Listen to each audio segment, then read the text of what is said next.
Assalamualaikum warahmatullahi wabarakatuh. Di podcast kali ini kita berkunjung ke salah satu UMKM di Padukuhan Kuasan Tengah, Kelurahan Kedung Geris, di konveksi tempatnya Mas Supriyanto Mandiri Oke. Denis. Nama dari UMKM ini adalah Mandiri Denis Clothing. Oke, sebelum kita ngobrol panjang lebar, mungkin perkenalan dulu Mas Supri. Boleh. Nama saya Supriyanto, vendor dari Mandiri Denis Clothing Screen Printing. Usaha kami di bidang seragam olahraga, terus kaos, sama seragam kebutuhan instansi lainnya. Oke, untuk Mandiri Denis sendiri mulai dirintis sejak tahun berapa Mas Supri? 2015 ya. 2015. Berarti ya masih kategori belum lama ya? Belum lama. Yang melatar belakangi Mas Supri untuk mendirikan UMKM di bidang busana ataupun di di konveksi itu apa Mas yang melatar belakangi Mas? Semenjak dari awal kerja ya, saya sudah punya pikiran untuk suatu saat nanti saya pasti mendirikan perusahaan seperti ini. Awal mula saya kerja kan memang di bidang konveksi ya. Terus cita-cita saya emang seperti ini, saya tidak mungkin pindah haluan atau pindah dari pekerjaan ini. Keahlian saya cuman ini. Jadi 2015 itu saya beranikan diri untuk resign dari perusahaan yang saya besarkan juga di Jakarta. Itu saya beranikan diri untuk resign. Tekad saya memang untuk mendirikan usaha ini, walaupun memang pontang-panting dari awalnya. Gitu. Kemudian tahun 2015, jadi baru sekitar 8 tahun. 8 tahun. Kemudian untuk mendirikan usaha konveksi untuk di Gunung Kidul sendiri, itu kan masuk di kategori kampung. Iya. Kendala apa yang pertama kali dirasakan Mas Supri pada saat bertekad mendirikan konveksi di Padukuhan Kuasan Tengah ini?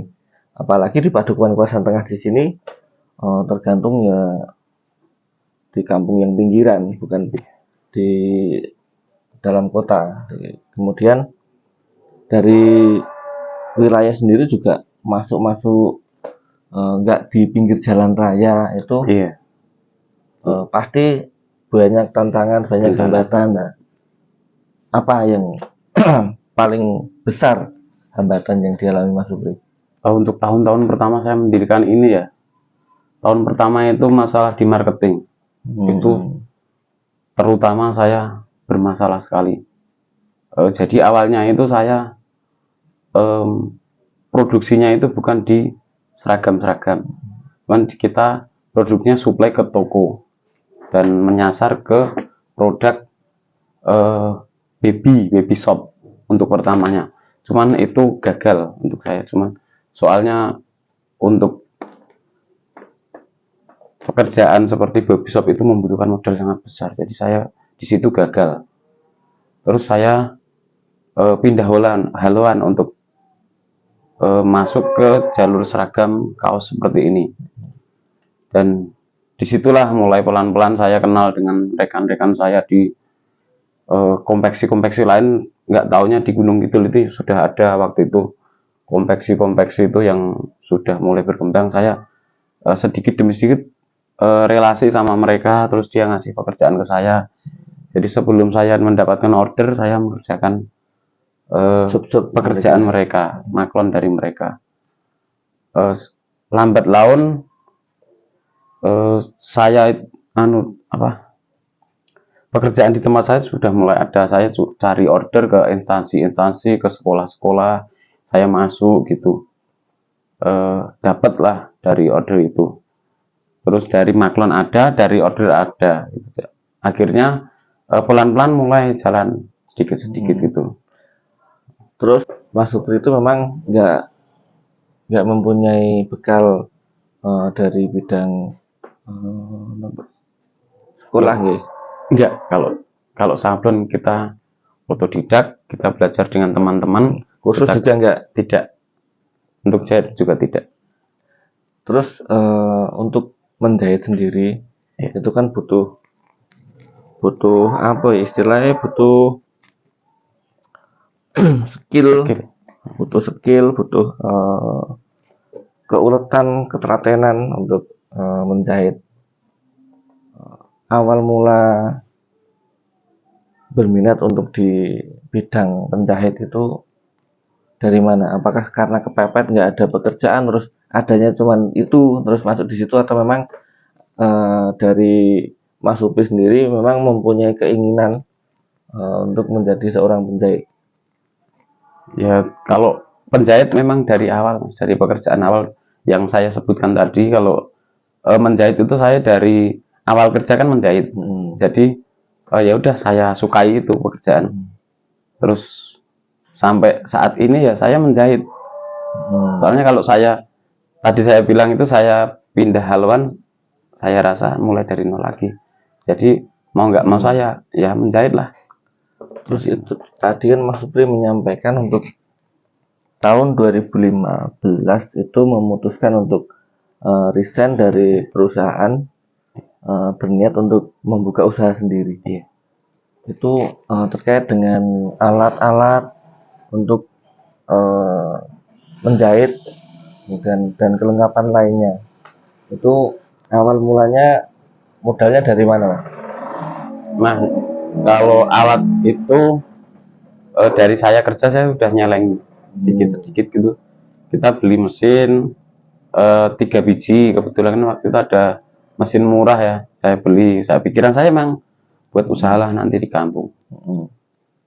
Gitu. Kalau mesin. Terus untuk yang lainnya ini Sambil jalan. kita sambil jalan dikit-dikit ada modal kita beli mesin, alat-alat yang lain kita beli gitu.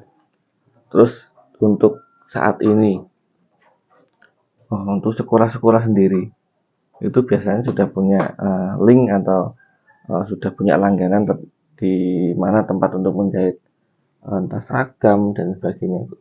Khususnya untuk sekolah itu seragam olahraga itu biasanya sudah punya langganan sendiri-sendiri. Itu pada saat awal masuk ke sekolah-sekolah itu langsung diterima nggak, Mas? Alhamdulillah untuk Gunung Kidul sangat welcome ya. Ketika kita masuk ke sekolah-sekolah TK, SD gitu, sambutan mereka juga sangat antusias karena mungkin masih langka ya untuk seragam-seragam olahraga itu. Jadi mereka juga yang tadinya kesulitan mendapatkan seragam olahraga ataupun kelamaan deadline-nya, ketika saya masuk, wah ini kebetulan ada UMKM Gunung Kidul. Jadi mereka pertamanya tidak pesen, tapi tahun berikutnya pesen gitu. Pernah nggak Mas Supri menggandeng baik dari pemerintah atau CSR terkait dengan mungkin untuk pengembangan UMKM di tempat Mas Supri ini? Belum. Kalau bekerja sama belum. Saya niatnya masih mandiri. Ya. Terus rencana ke depan ini, Mas, rencana ke depan terkait dengan perkembangan konveksi, apakah tetap mau bertahan di tempat ini atau punya gambaran lain, mungkin mau buka di mana gitu? Kalau ini sih baru rencana ya, masih angan-angan lah. Itu sih pingin punya sejenis kios lah di pinggir jalan raya untuk memasarkan produk saya gitu. Sekalian mencari order lah. Ya. Terus Mas, biasanya kan kalau dari konveksi itu biasanya kan ada desainernya. Iya. Untuk desainernya sendiri Kalau Mas Supri dari Mas Supri sendiri atau ada desainer khusus yang desain untuk desain konveksi yang ada di sini, Mas? Oh, kalau untuk gambar-gambar saya sendiri. Tapi untuk model gitu kan kadang customer punya gambar sendiri, saya tinggal menyempurnakan itu desain. Pernah nggak Mas Supri itu bikin desain mungkin baju atau desain-desain pakaian yang mungkin untuk dipamerkan itu? Terus untuk sejauh ini belum ya, karena pertama masih keterbatasan waktu saya, masih terlalu sibuk untuk membuat yang brand, maksudnya brand saya itu belum sempat saya. Terus untuk di MD Clothing ini, mungkin Mas Supri nanti bisa menyampaikan untuk lokasinya di mana. Mungkin ada apa namanya? Kalau bahasa Jawa ini anter-antere di UMKM Mas Supri itu mana nanti? Ceritakan, Mas. Oh iya, MD Clothing itu Mandiri Denis Clothing, screen printing itu berada di Dukuhan Warasan Tengah, RT 2, RW 2 itu patokannya kalau dari Jalan Raya Nglipar Wonosari itu tikungan Bugando atau tepatnya sebelah selatan Bakpia 250 itu masuk ke timur mentok terus belok kiri, nanti ada di sebelah kanan jalan kurang lebih 100 meter. Oh, jadi tetap masuk ya Mas Masuk ke sini. ya. Berarti atau mungkin ada Sherlocknya Mas? Ada Sherlock. Mandiri Denis MD Clothing Screen Printing. Oh, nah, untuk Sherlocknya berarti MD Clothing Screen Printing gitu. Jadi nanti untuk mencari alamat dari UMKM Mas Supri ini nanti bisa ketik di Google Map ya Mas? Iya, Google Map ada. Ketik di Google Map, Instagram juga ada. IG-nya Mandiri Denis. Mandiri Denis. Okay. Untuk pemasaran sendiri Mas, selain door to door, baik dari sekolah ke sekolah, kemudian dari instansi ke instansi, itu untuk pemasaran melalui media sosial itu melalui apa Mas? Ada nggak? WhatsApp sama Instagram. Oh, sama IG, Facebook 3 itu. Oh, jadi pakai TikTok belum. Oh ya, pakai Instagram sama Facebook. Facebooknya Rianto Faris. Oh, yang Facebooknya pribadi. Rianto Faris. Kemudian untuk Instagramnya MD Clothing ya. Mandiri Denis. Oh, Mandiri Denis Clothing. Oke. Untuk saat ini kebanyakan pesanan itu selain dari sekolah dari mana Mas? Untuk Instagram itu saya dapat dari luar kota, kaos-kaos itu ada yang dari Kalimantan. Itu mereka mungkin lihat Instagram saya, terus mungkin di sana agak susah ya, terus pesen di lewat Japri. Itu pernah saat ini kan memang media sosial itu salah satu alat atau salah satu cara untuk mempermudah informasi. Tapi juga ada dampak negatif juga. Nggak sedikit pengusaha itu yang tertipu terkait dengan pemesanan melalui media sosial. Untuk Mas Supri sendiri pernah tidak Mas mengalami mungkin penipuan melalui aplikasi itu Mas? Kalau hampir ya, tapi saya kan sudah bisa memilah-milah mana yang penipu, mana yang tidak gitu. Waktu COVID itu ada hampir, ya saya sudah tahu sih, orang menawari kita masker sejumlah berapa ratus ribu pieces gitu. Cuman kan saya kan sudah banyak sekali pengalaman kalau masker waktu yang sebelum-sebelumnya. Nah itu saya pancing-pancing, minta transfer dulu, tapi langsung ya blok gitu aja. Jadinya pandai-pandai lah kita membedakan mana yang kira-kira ini penipu, mana yang benar-benar mau order gitu. Oke. Biasanya kalau mereka itu dari Kalimantan misalnya atau luar kota lah mau order itu pasti saya suruh DP, pasti dia bayar DP Gitu. Kemudian untuk tingkat kepuasan pelanggan, sampai saat ini ada tidak Mas untuk pelanggan yang komplain, oh ini jahitannya kurang rapi atau ini gimana gimana gimana, itu pernah ada nggak? pasti ada Mas. Ada. Tapi kita selalu menanggapi itu dengan legowo lah kita. Iya. Itu kesalahan kita kalau memang mereka memakai pakaian kita kurang baik, langsung kita sarankan kalau yang dekat langsung kita ambil untuk renovasi, untuk revisi gitu. Berarti memang ada untuk pelayanan sendiri memang diutamakan ya Mas? Iya, Kepuasan dari pelanggan itu. Iya. Oke, untuk sama deadline. untuk bahan sendiri ngambilnya kemana Mas untuk bahan? Untuk bahan kaos kita mengambil di toko Nito Jogja itu, dari Bandung. Tapi untuk kemeja celana itu kita ambil di Solo, Klewer. Kemudian untuk biaya ini Mas, untuk biaya untuk seragam olahraga, untuk yang TK itu berapa, untuk yang SD berapa, SMP, dan SMA itu tarifnya berapa Mas? Untuk olahraga itu yang biasa polos-polos itu cuman kita harga 45.000 sampai atas bawah atau atas bawah. atas bawah? Itu 45 sampai 60.000 tergantung tingkat kesulitan kombinasinya.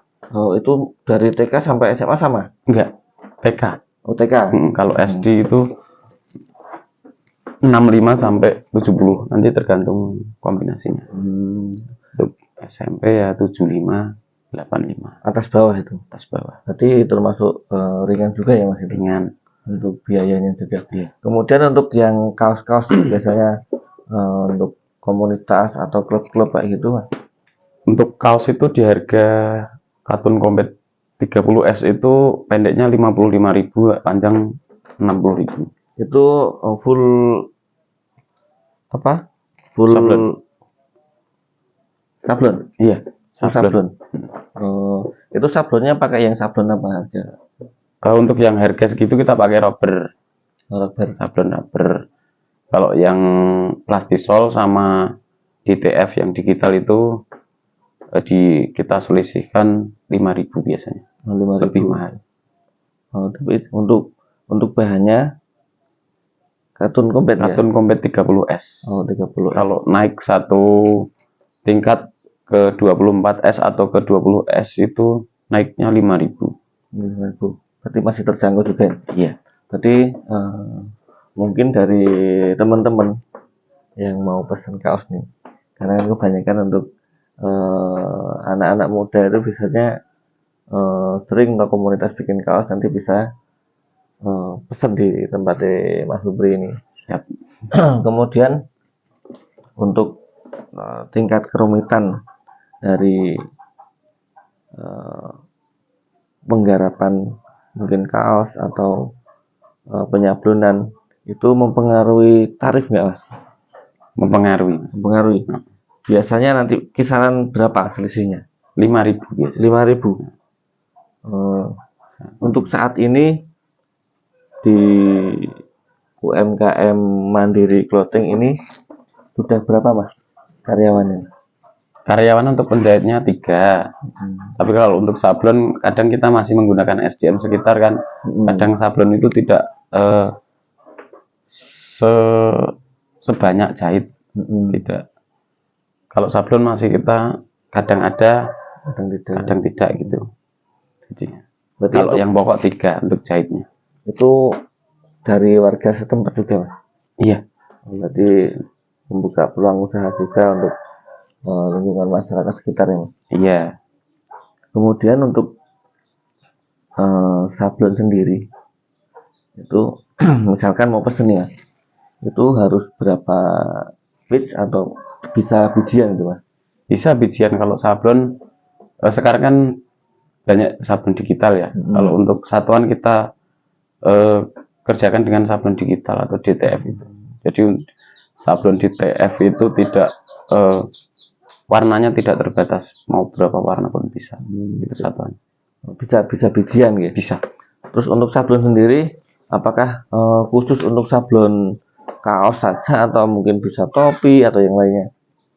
Untuk sablon sementara ini kaos, tapi kadang kalau pas kita ya orderan masih agak kurang itu apapun kita ambil, mau kardus, plastik, itu kita ambil.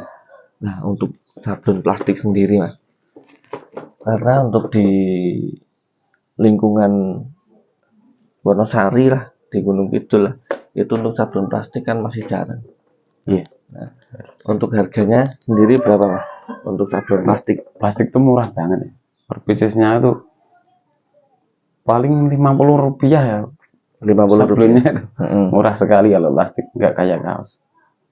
Oh, berarti untuk nyablon kayak cup, kayak gelas itu bisa juga? Nek cup belum bisa. Alatnya belum punya. Berarti hanya sebatas yang media datar ya? Iya, betul. Media datar, oke.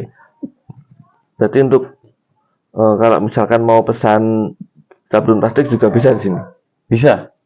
Iya. Kalau pas kita pekerjaan agak senggang kita kerjakan, tapi kalau ada plastik kerjaan banyak kita oper ke teman kita yang nyablon plastik gitu. Kalau kardus Mas bisa juga? Kardus kemarin barusan ngerjain di dinas kesehatan, itu kami yang ngerjain. Itu cuma nyablonnya saja atau sama bahannya? Sama bahannya. Itu kalau misalkan ukuran yang kecil-kecil sampai yang besar itu berapa Mas?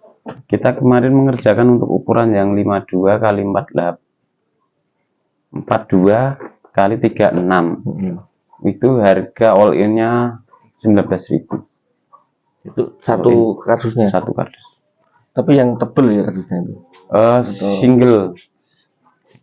Ya dua lapis itu. Oh gitu. Itu satu kardusnya 19.000. 19.000. Iya.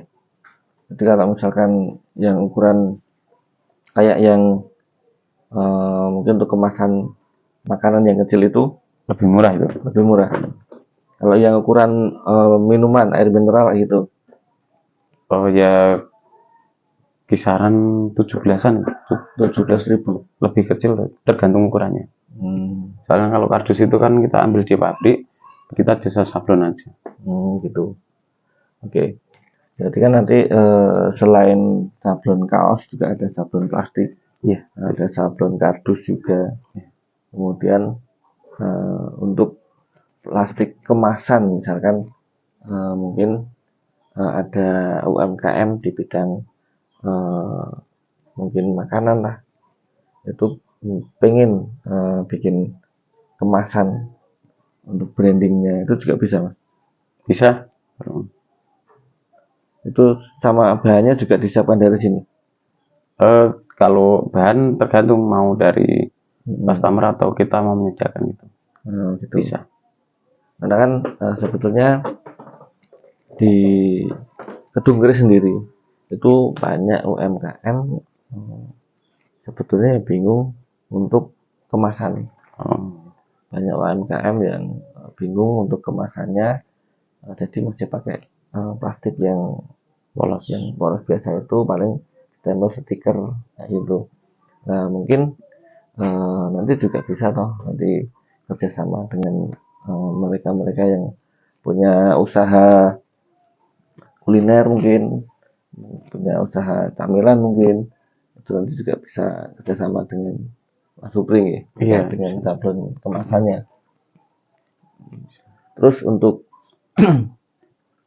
alat untuk konveksinya Mas, kan sudah ada beberapa alat sini, bahkan ini udah hampir penuh nih alatnya nih. Iya. Nah, untuk perawatannya sendiri, perawatan itu kan semua alat itu kan pasti membutuhkan perawatan Mas. Iya. Untuk perawatan itu mendatangkan dari luar atau dikerjakan sendiri Mas? Dikerjakan sendiri. Kebetulan kan waktu pengalaman saya bekerja selama kurang lebih 12 tahun itu saya bisa servis mesin-mesin seperti ini. Jadi ketika mesin di sini ada trouble, saya tidak perlu memanggil mekanik. Berarti kalau misalkan nih ada dari mungkin dari pengusaha lain atau UMKM lain yang sejenis sini yang mempunyai alat trouble itu juga bisa servis. Kalau waktu saya senggang bisa, tapi kalau seperti ini waktu pekerjaan banyak seperti ini ya Tidak bisa. Atau mungkin alatnya dibawa ke sini. Kadang juga seperti itu. Ya. Terus untuk di MD Clothing ini kan selain menjahit itu kan ada sablon. Iya. Kemudian konveksi itu kan biasanya identik dengan bordir juga. Betul. Untuk di MD Clothing ini apakah sudah bisa untuk mengerjakan bordir itu? Belum. Kita bordir kita maklonkan. Oh, untuk bordir masih dari luar ya, Mas? Iya. Kemudian untuk bordir itu kebanyakan untuk yang di MD Clothing ini banyak nggak pesanan untuk bordir itu? Banyak. Itu kalau bordir itu biasanya kita kalau pas mengerjakan baju, rompi, terus topi, biasanya bordir, pasti bordir. Nggak punya keinginan untuk mengerjakan sendiri untuk bordirnya? Sebenarnya punya, tapi keterbatasan dana. Soalnya mesin bordir itu lumayan mahal. Untuk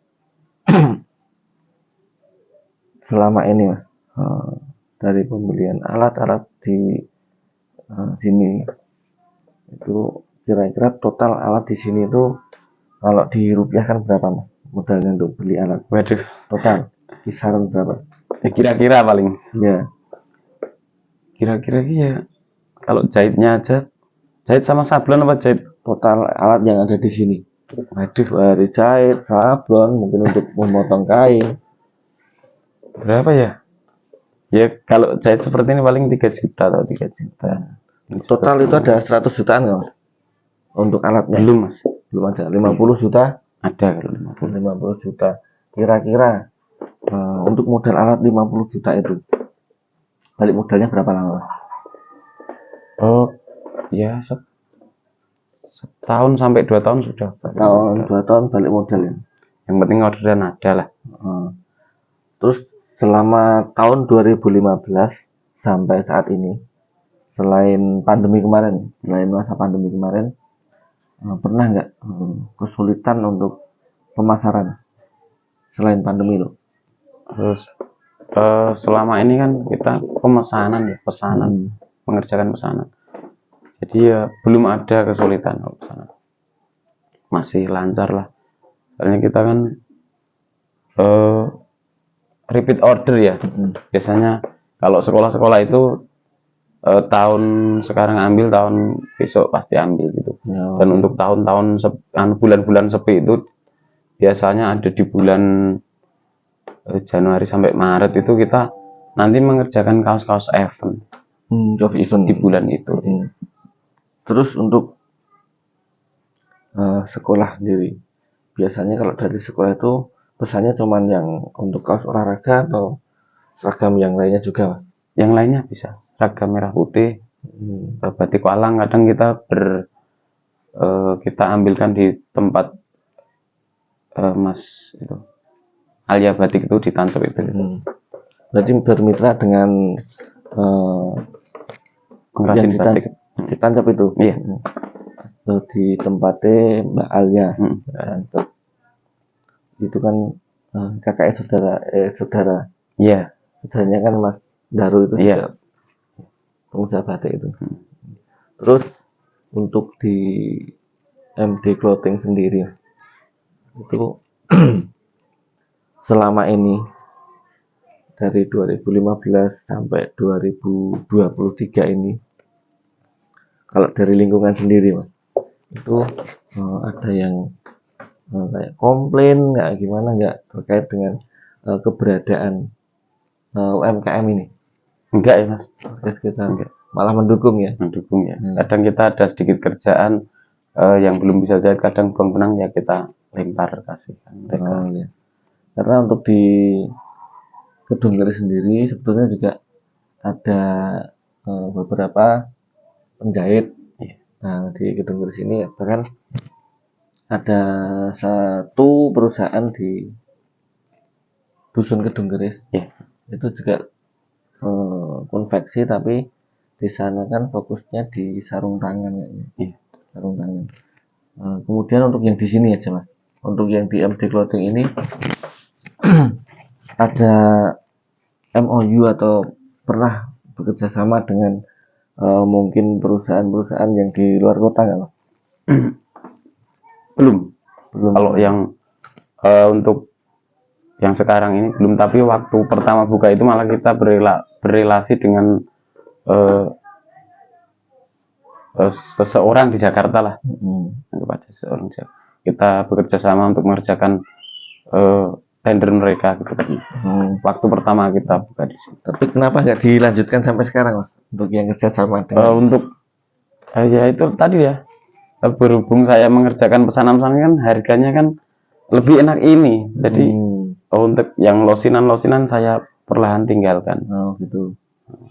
Tapi untuk saat ini dengan rutinitas pesanan selama 5 tahun ini, kurang lebih 8 tahun ini, itu kira-kira perlu tidak untuk menambah karyawan? Kalau posisi rame seperti ini ya perlu. Jadi untuk penambahan karyawan itu mungkin yang part time ya? Iya. Part time. Dan kalau mau nambah karyawan kita harus menyiapkan mesin dulu saya. Pernah nggak untuk yang di MD Clothing ini misalkan ada pesanan berapa ratus atau berapa ribu piece, itu yang potong di sini, terus yang jahit yang sana itu pernah nggak? Pernah. Kita maklon kan pernah. Jadi untuk yang penting untuk pemotongan tetap di sini. Ya, potong di sini. Kemudian untuk ke depan ini Mas, ke depan kan semakin ke sana, semakin besok itu pasti akan bermunculan kompetitor baru. Nah, upaya dari Mas Supri sendiri agar MD Clothing ini tetap eksis meskipun ada kompetitor baru, itu seperti apa Mas? Ya kita pertama bangun relasi yang sebaik-baiknya. Untuk yang kedua kita jaga benar-benar kualitas kita. Yang keempat itu yang sangat penting itu deadline lah. Deadline itu harus kita jaga sesuai target, sesuai waktu. Jadi tetap salah satu upaya untuk mensiasati terkait dengan pendatang baru atau kompetitor baru itu, yang paling utama adalah pelayanan. Pelayanan dan kualitas. Oke. Mungkin sampai di sini dulu teman-teman. Mungkin lain waktu nanti kita sambung lagi yang lebih hangat lagi. Siap. Terima kasih Mas Supri yang meluangkan waktu. Sama-sama. Nanti lain waktu kita sambung lagi. Oke. Terima kasih. Saya Triandoko. Assalamualaikum warahmatullahi wabarakatuh.